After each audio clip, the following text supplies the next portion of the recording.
Decimals.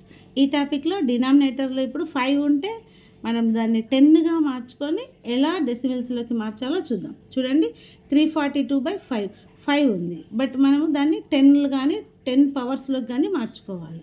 5ని 10 చేయాలి అంటే ఇంటూ 2 చేయాలి. ఇంటూ 2 చేయాలంటే ఏమని అర్థం? 342ని కూడా ఇంటూ 2 చేయాలి. డైరెక్ట్గా డినామినేటర్లో 5 ఉంది అంటే దీన్ని డబల్ చేసేసి ఒక నెంబర్కి ముందు పాయింట్ పెట్టడం. సో 342 ఇంటూ 2 అయితే మనకి 684 అవుతుంది అనమాట. ఒక్క నెంబర్కి ముందు పాయింట్ కాబట్టి 68.4 అవుతుంది. అలాగే 23/5 అంటే ఇంటూ 2 చేయాలి, 46 అవుతుంది. ఒక్క నెంబర్కి పాయింట్ కాబట్టి 4.6. 250/5 రెండు నెంబర్లకి ఇంటూ 2 కాబట్టి 500, రెండు నెంబర్లకి పాయింట్ కాబట్టి 50.0. 444/5 88.8. 43/5 8.6. 92/5 18.4.